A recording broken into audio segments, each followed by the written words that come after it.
Nous sommes dans la première semaine de Shovavim. C'est un moment de 6 semaines de préparatifs pour rentrer à Rosh Chodesh Adar. Adar, c'est à peu près en mars. C'est le mois où est écrit Mishinechas Adar Marbim Besimcha.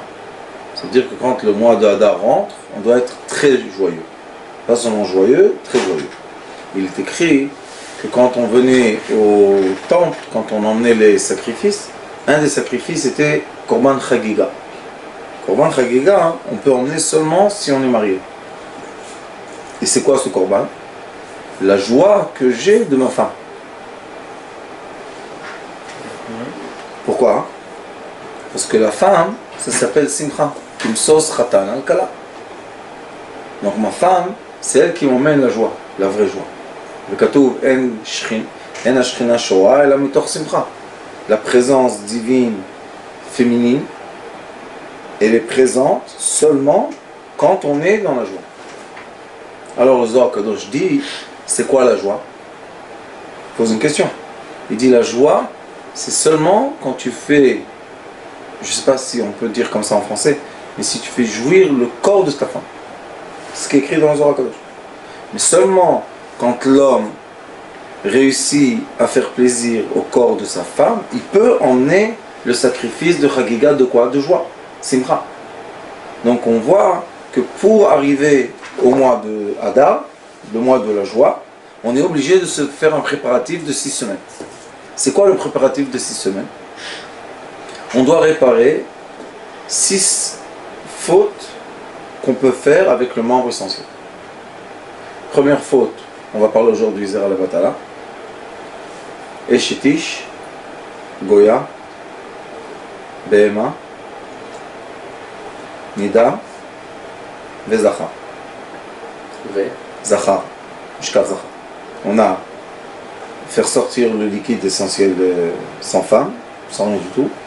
On a la femme d'un homme.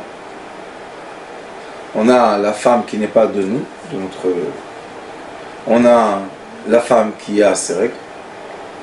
On a l'animal. Et on a l'homme avec l'homme, la femme avec la femme. Sauf que nous, ce qu'on dit, c'est que dans ces 6 semaines-là, non seulement l'homme doit réparer le membre essentiel, mais la femme aussi. Pourquoi? Parce que la femme, le Ari Kadosh dit, Shara Kavanot, je vous ai montré tout à l'heure, Zera Levatala, elle a aussi le liquide qui fait sortir toute seule, sans qu'elle ait sans homme, des femmes qui se... toute seule. Après, si elle est mariée et elle va à quelqu'un, c'est Ashetish, c'est la femme mariée. Si elle n'est pas du peuple, elle se lie avec quelqu'un qui n'est pas de son peuple, c'est le même problème. Si elle va avec quelqu'un quand elle a les règles, elle fait la même faute. Si elle emmène, il y a des femmes, malheureusement je connais des histoires de premier degré qui font l'amour avec des chiens, ça existe encore. Je connais aussi des hommes qui font l'amour avec des animaux. Il y en a pas loin d'ici. Et à la fin, oui, c'est étonnant, mais c'est comme ça. Et à la fin, nous avons la femme qui va avec une femme et la femme et l'homme qui va avec l'homme. C'est le même, on a les mêmes problèmes. Et pourquoi on dit que le membre essentiel, c'est lui qui est responsable de la joie? Parce que le membre essentiel, normalement, un homme et une femme, c'est une personne. Il n'y a pas un homme tout seul, une femme tout seul. Seulement quand ils sont ensemble, on les appelle l'homme. Atem Kruim Adam. Vous.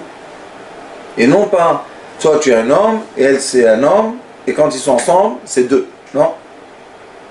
Un être, c'est 4 pieds, 4 mains, 2 corps, 2 têtes, c'est un être. Maintenant, quand cet être-là, on veut les connecter, pour que ça soit vraiment une chair, qu'est-ce qu'on fait? Le membre essentiel de l'homme rentre dans le membre essentiel de la femme, et elle enveloppe. Donc maintenant, qu'est-ce qui se passe? Le tendon masculin est dans le corps féminin, et c'est vraiment un être.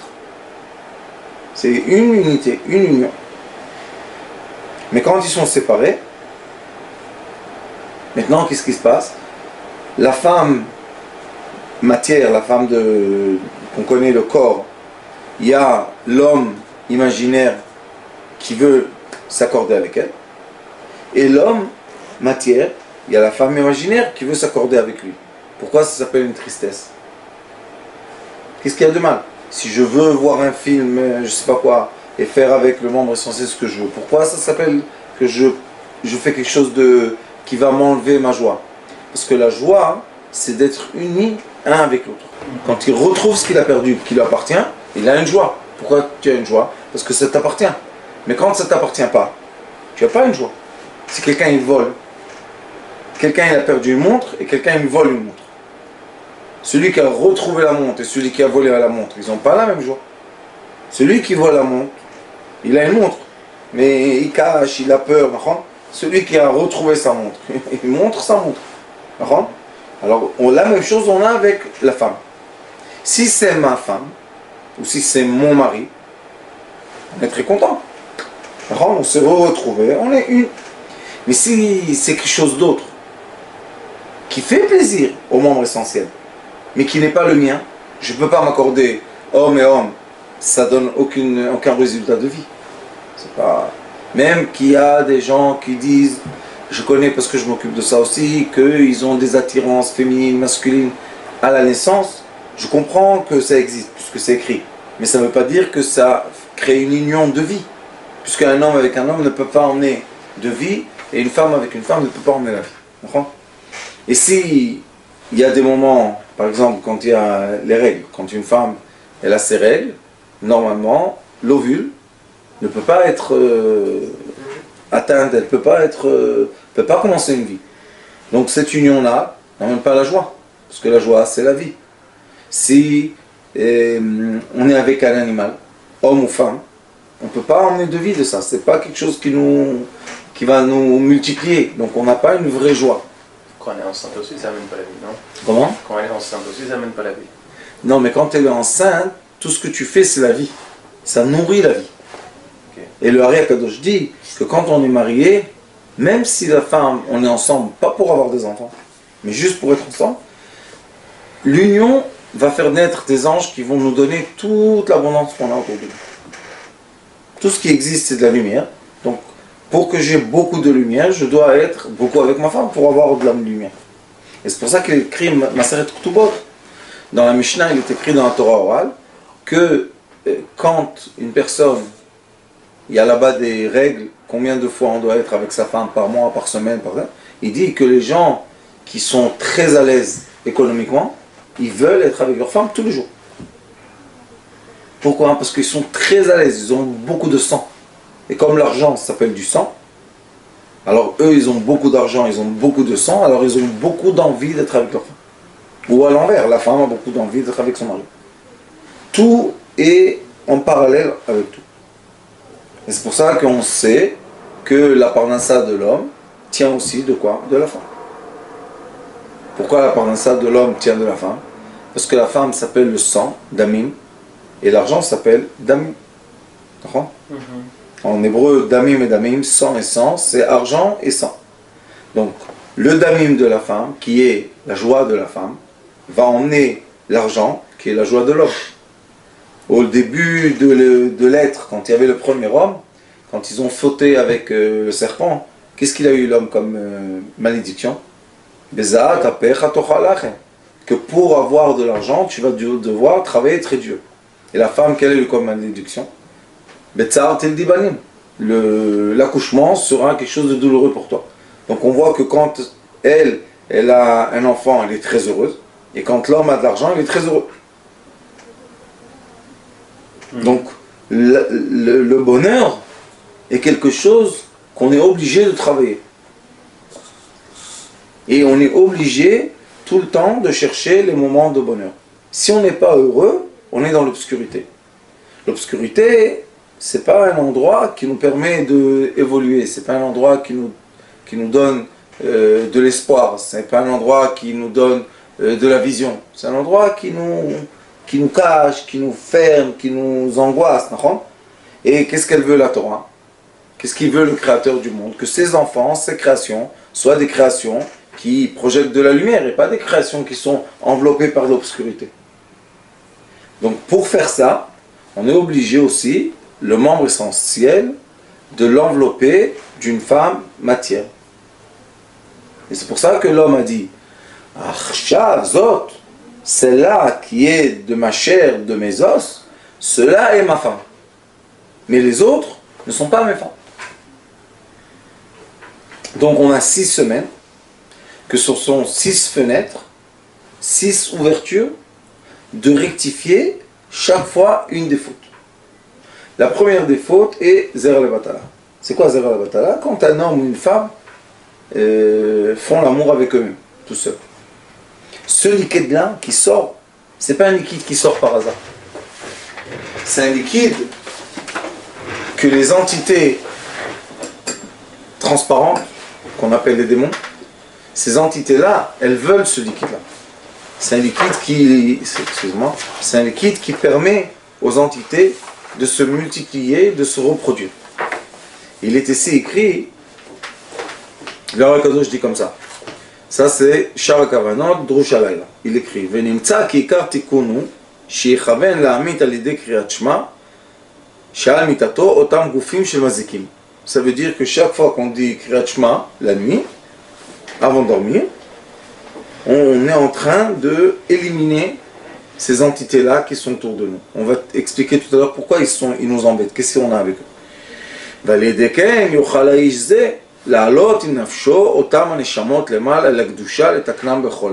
Et après que cette personne a éliminé, on va dire, l'écorce de ces entités, il va prendre leur âme intérieure et il va les élever avec lui dans le monde de sainteté, de lumière.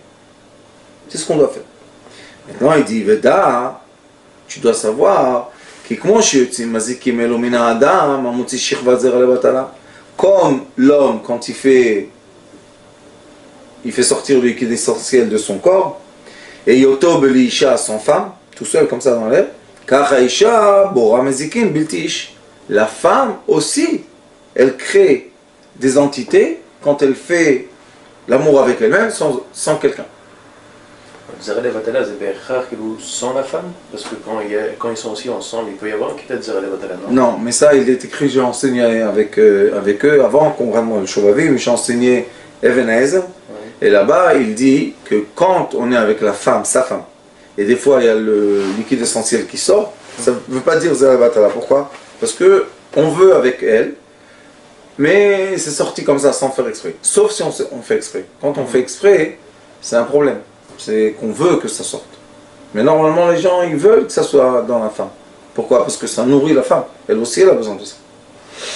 Et le système le plus simple de ne pas avoir d'enfants, et les femmes ne veulent pas prendre des hormones, tout ça, c'est très très simple. C'est un système très ancien et très simple. Ça s'appelle l'évolution. Tous les matins, il y a 30 sticks. Tous les matins, première urine, elles mettent dans le stick dans l'urine, et elles voient si elles ont l'ovule, si elles n'ont pas l'ovule. Si elles ovulent maintenant, parce que l'ovule tient 3 jours, si elles ovulent, elles ne font pas avec le mari l'amour. Si elles ovulent pas, c'est impossible de rentrer en tête.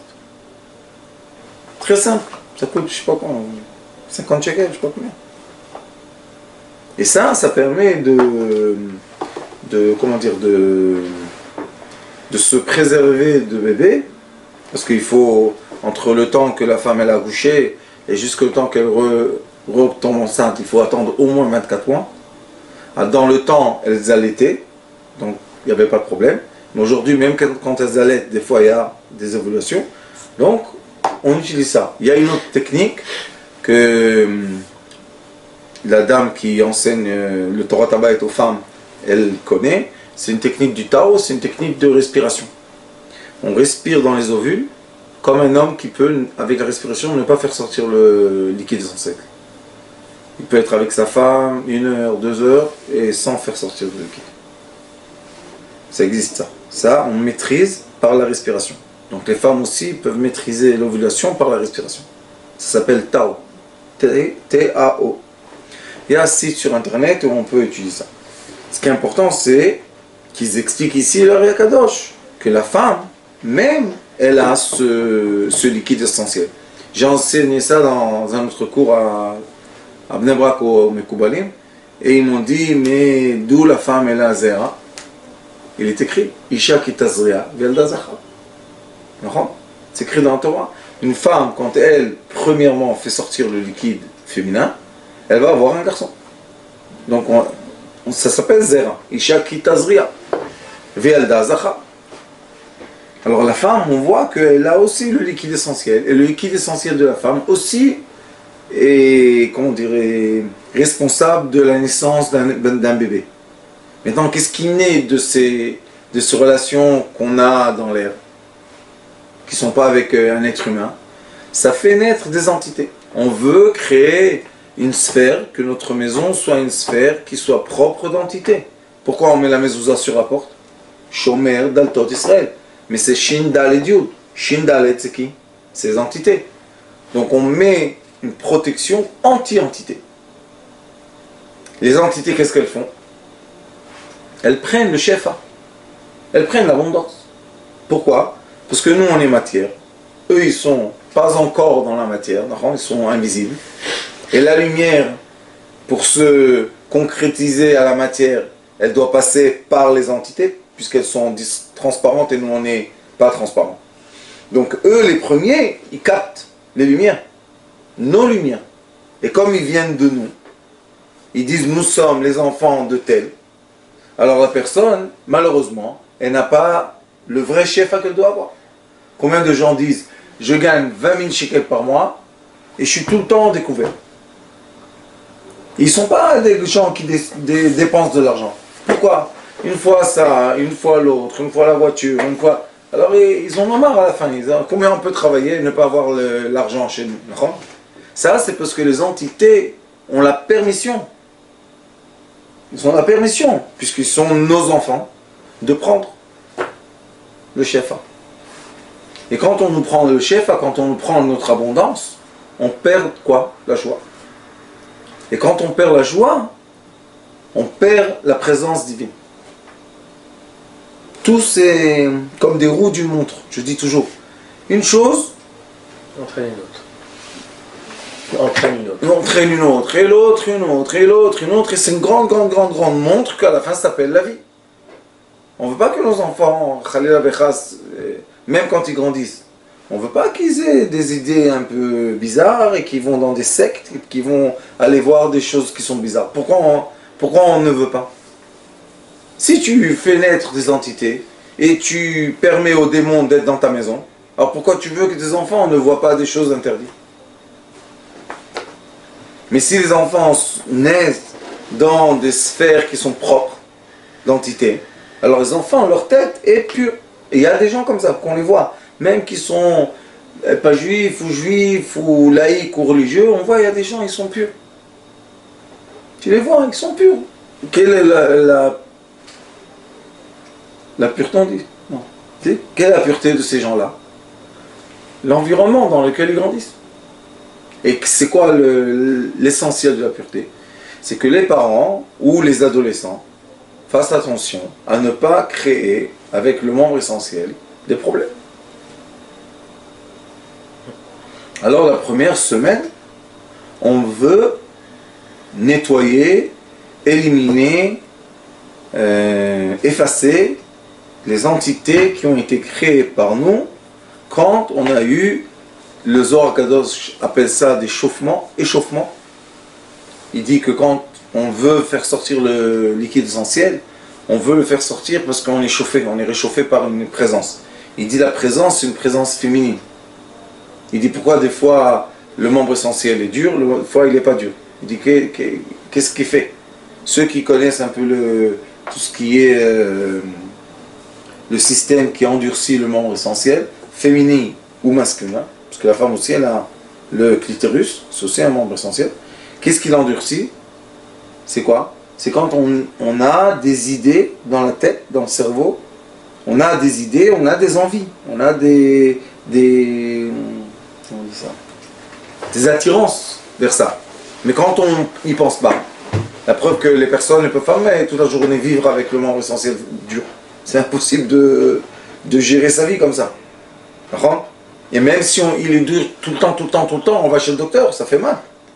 Donc, le membre essentiel, c'est pas quelque chose de naturel, dur. Naturellement, il est comme la langue, il doit être calme. D'accord? Mais s'il est tout le temps dur, ça veut dire, aux Zohar Kadosh dit, il y a une présence féminine sur toi qui est là pour prendre le liquide essentiel. Et cette présence-là, on n'en veut pas. On n'a aucun problème qu'il y a des démons dans le monde qui vivent dans leur palais et non vivent dans le nôtre. Il n'y a pas de problème. Comme on sait qu'il y a la pluie, mais quand il y a la pluie, on est abrité en dessous d'un toit. Et si la pluie rentre dans le toit, dans la maison, qu'est-ce qu'on fait? On bouge le trou. On n'est pas heureux. On n'est pas heureux. Tout est humide, il y a des odeurs. Pourquoi on n'est pas heureux? Vive la pluie. Oui, vive la pluie. On est très heureux d'avoir la pluie. Mais je vais être abrité quand même. Ça, c'est la même chose. Bon, Hachem, on est content qu'il y a des entités, puisque c'est comme ça que Dieu a créé le monde. On ne peut rien faire. Mais les entités vivent dans leur palais. Et nous, on va vivre dans notre palais.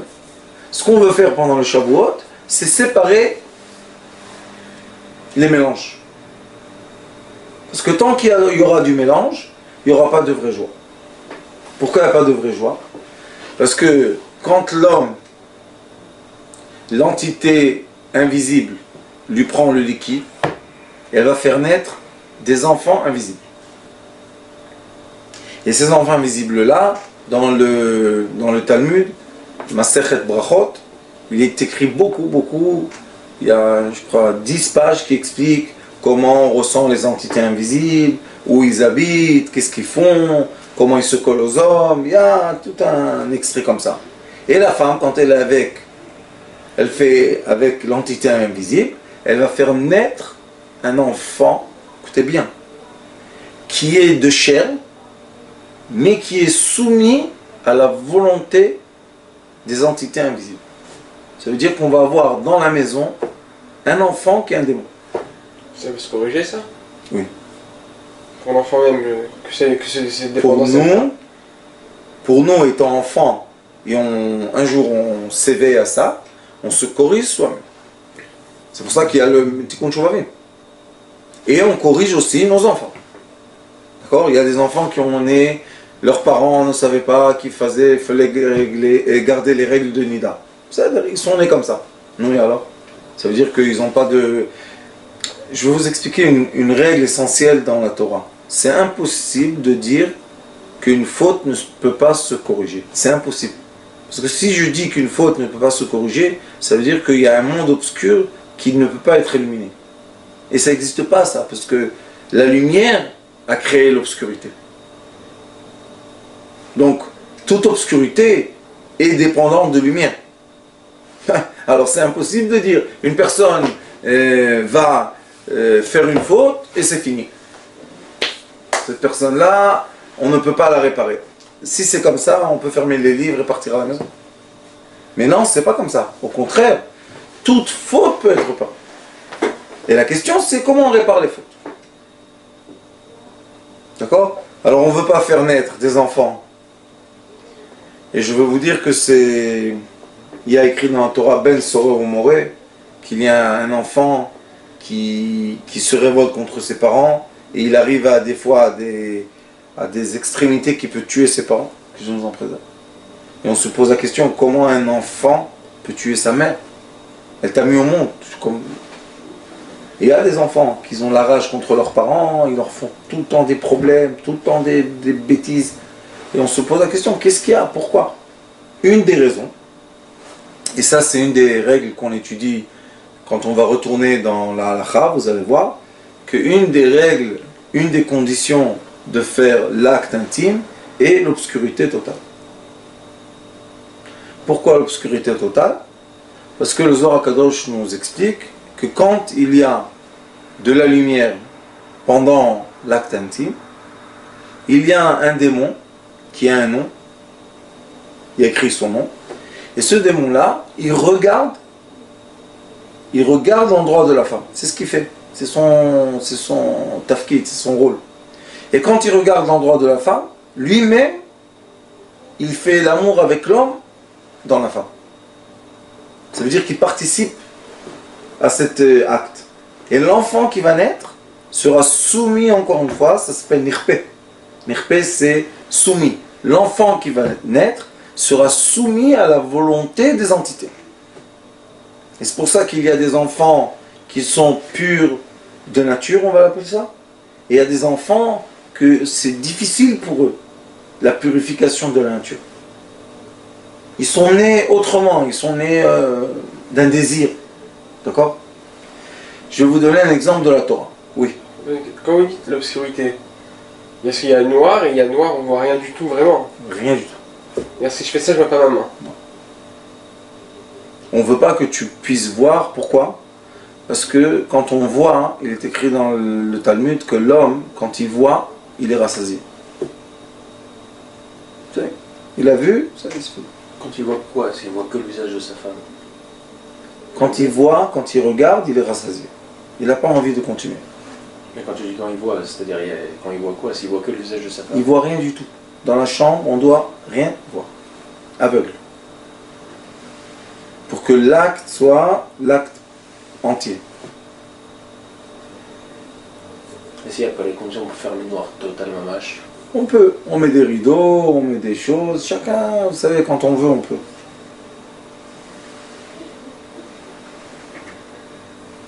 Obscurité, important, très important. Ni la lumière de l'autre, on n'a pas un trissim, on n'a pas un truc, et bien on met des rideaux. Et il y a des rideaux dans les hôtels qui sont très épais, qu'on voit le jour et la nuit. Et bien on achète un rideau comme ça. Ça coûte plus cher, mais ça vaut chaque shekel qu'on met dessus. Et aussi, la deuxième raison de l'obscurité est que normalement, une femme a honte. Normalement. Je ne parle pas des femmes qui ont oublié d'avoir honte. Ça, c'est une déformation de la vie. Mais normalement, même un enfant, de tout pays et de tout endroit, quand on le voit nu, il est dérangé. Ça lui permet. Il est pas. Et qu'est-ce qu'il fait la première chose? Il cache quoi? Le membre essentiel. D'où il sait, l'enfant, que le membre essentiel a un problème? Personne ne lui a encore expliqué qu'est-ce qu'on fait avec le membre essentiel. La preuve, c'est que, logiquement, et comme on dit, naturellement, il va se cacher. Pourquoi il se cache? Parce qu'il a honte. C'est quoi la honte? La honte, c'est la cause pour laquelle l'homme et la femme, du début de la création, ont eu la faute. Au début, il est écrit Vayu Arumim, ils étaient nus, Velo Idboshishu. Ils n'avaient pas honte. Et après la faute, il est écrit ils étaient nus et ils avaient honte. C'est à cause de la faute qu'ils ont eu honte. Oui, et c'est pour ça qu'Akadosh Baruch Hu les habillait de quoi? De peau. Avant, le premier homme du début était seulement de la lumière. Il n'avait pas la peau. Couton est or.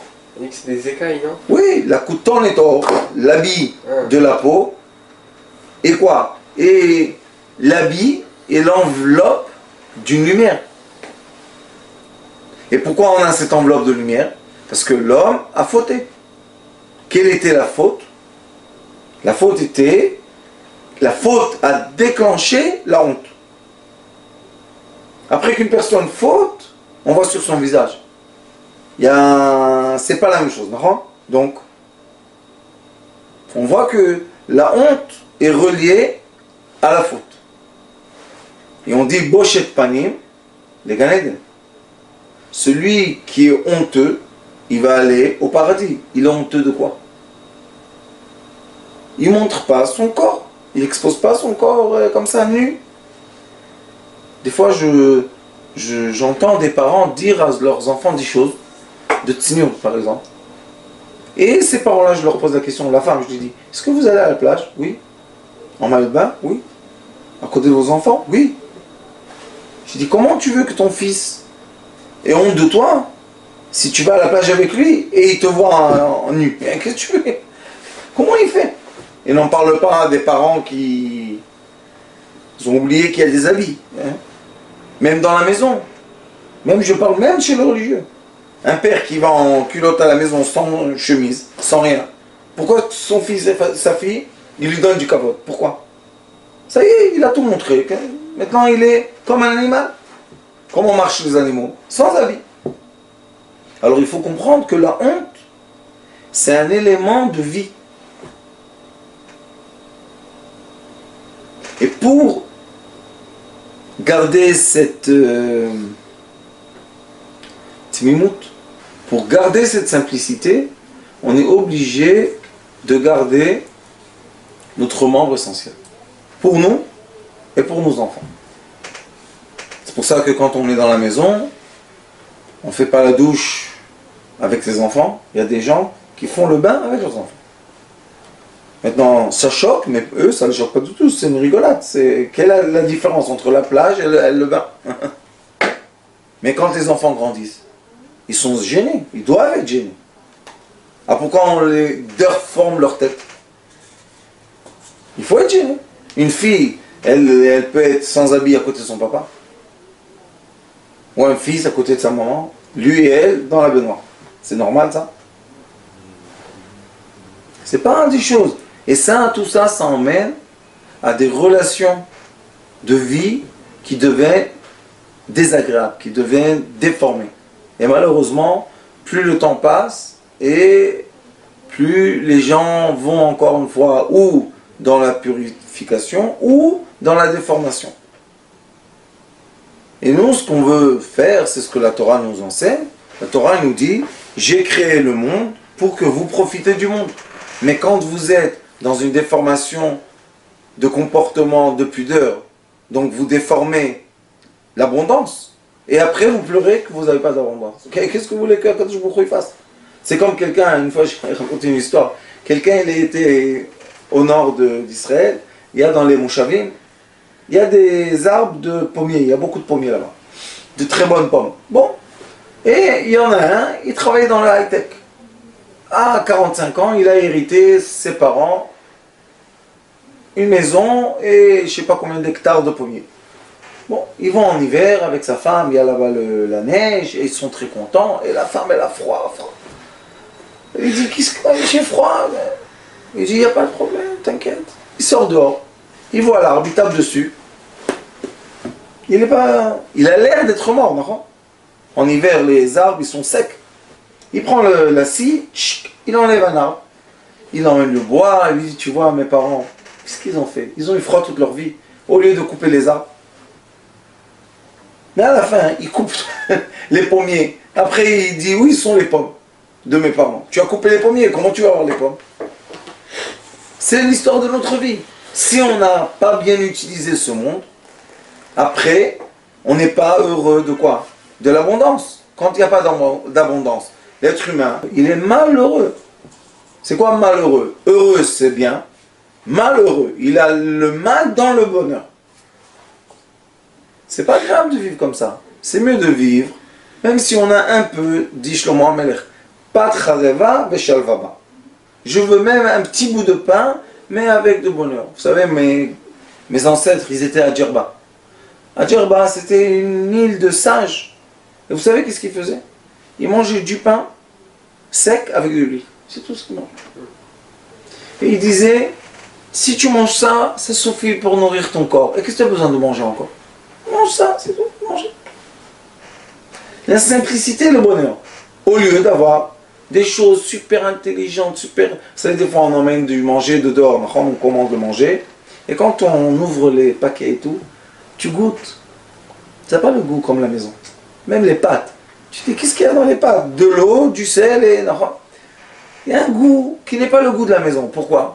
Parce que la personne là-bas, elle n'a pas nettoyé ses mains avant de faire le manger, va savoir qu'est-ce qu'elle touche, qu'est-ce qu'elle touche pas, je ne veux pas vous dégoûter, mais...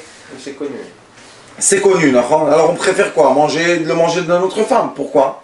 Qu'est-ce qu'il y a? Lui c'est un homme, elle c'est un être. Qu'est-ce qu'il y a? La différence. La différence c'est que quand ma femme elle me fait le manger pour moi, elle fait attention à la purification, elle fait attention à la façon dans laquelle elle fait, elle nettoie ses mains, elle nourrit sa famille. Mais quelqu'un qui est chef dans un restaurant, il est aux toilettes, maintenant il ne reste pas les mains. Pourquoi? Parce que... Et maintenant il te fait à manger toute la journée. C'est la même chose avec la purification du membre essentiel. Et c'est pour ça que ce liquide-là, qui est le liquide essentiel, qui a beaucoup de grains de vie, on n'a pas le droit de semer ces grains de vie dans du sable. Parce que ça ne va rien faire pousser de vrai, mais ça va faire pousser beaucoup de faux. Et dans notre cerveau, explique le Ari Akadosh, qu'on a deux façons d'imaginer. On a l'imagination réelle et on a l'imagination fausse. C'est quoi l'imagination réelle? Je peux imaginer d'avoir un plat ce soir. J'appelle ma femme, je lui dis j'aimerais bien que ce soir tu me fasses des pâtes à la sauce. Ça c'est imagination, non? Puisque je ne les ai pas encore vues réellement. Mais c'est une imagination bonne. Je veux. Il y a une autre imagination qui est fausse, c'est quoi?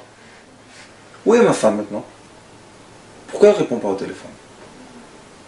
Ah, c'est le voisin. Pourquoi tu penses comme ça? Qu'est-ce que tu veux? Elle n'a pas répondu au téléphone. Et alors? Maintenant, on se pose la question. Pourquoi se réveille en moi cette imagination fausse d'un voisin? Pourquoi? Qu'est-ce qui s'est passé? Pourquoi je doute de ma femme? Et il est écrit dans le Talmud, dans la Mishnah, quand l'homme a un doute, il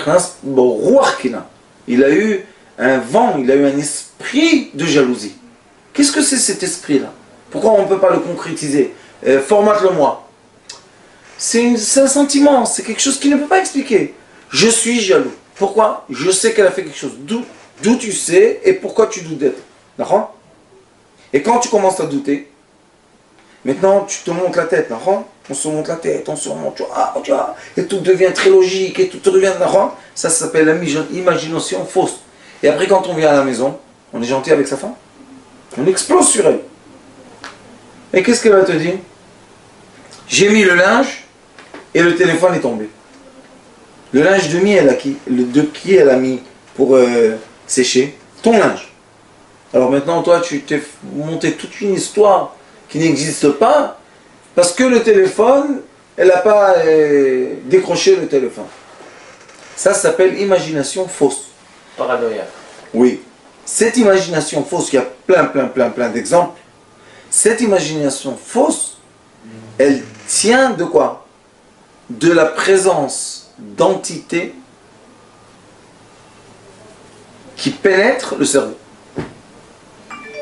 Et l'imagination vraie, c'est la présence de notre âme qui pénètre notre cerveau. Et ça ressemble à quoi? À l'intention de l'être. Par exemple, quand je lis un livre, et je suis très enfoncé, très profond dans l'histoire, on peut m'appeler, j'entends pas. Vous connaissez ça? On peut m'appeler, j'entends pas. Comment tu entends pas? Il n'y a pas une voix qui a pénétré ton oreille?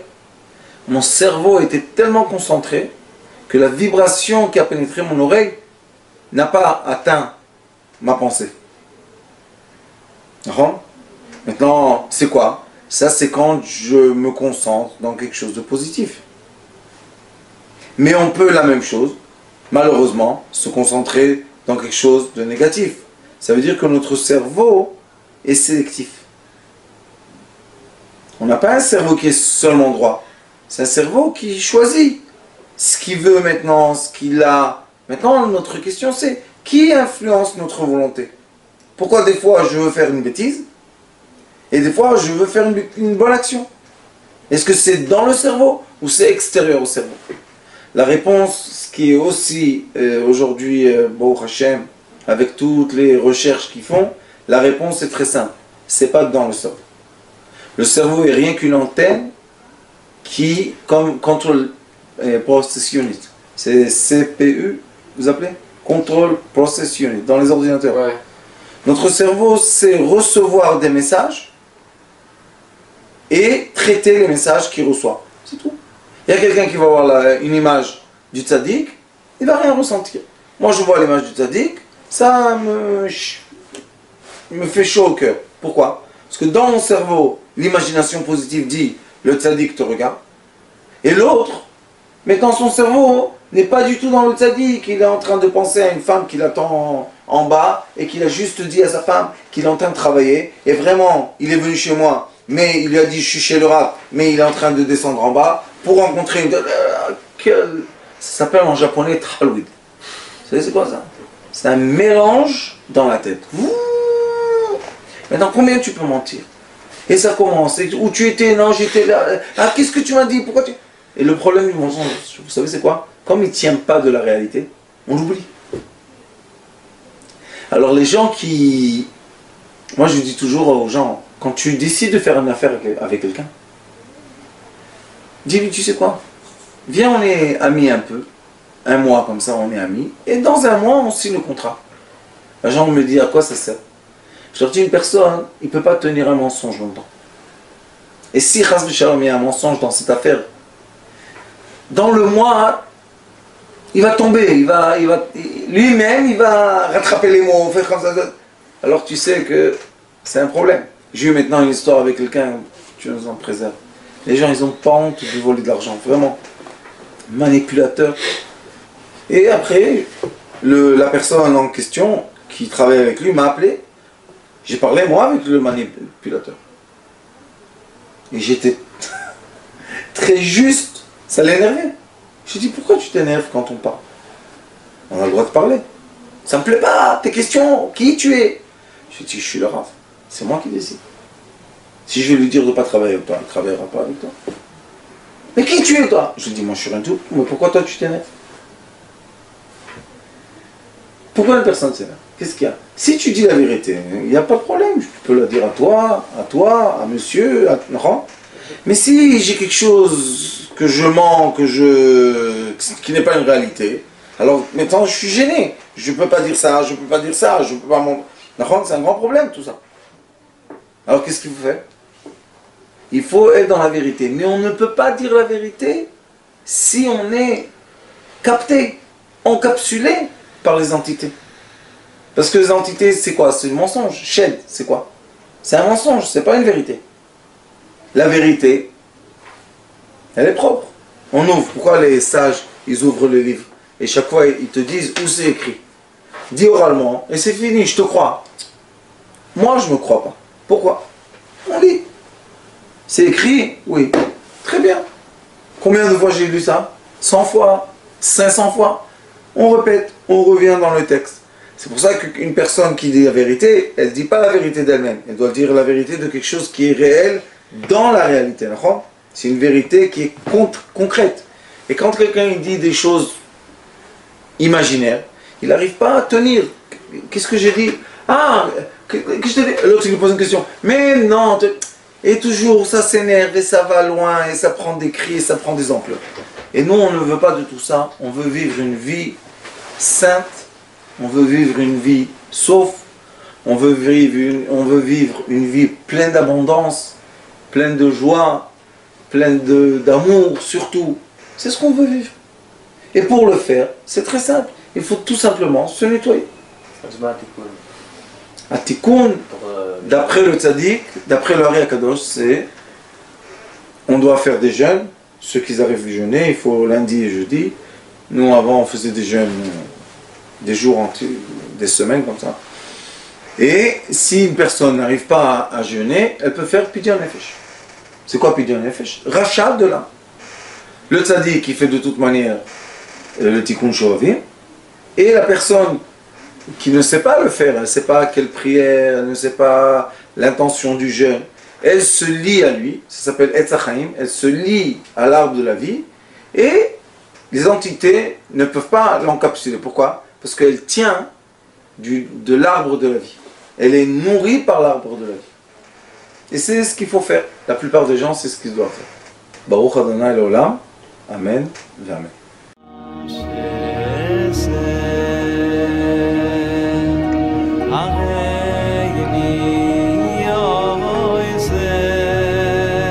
הוא היה אומר לי, בבית שלי יש מלאכים, לא רוצה לצאת מהבית.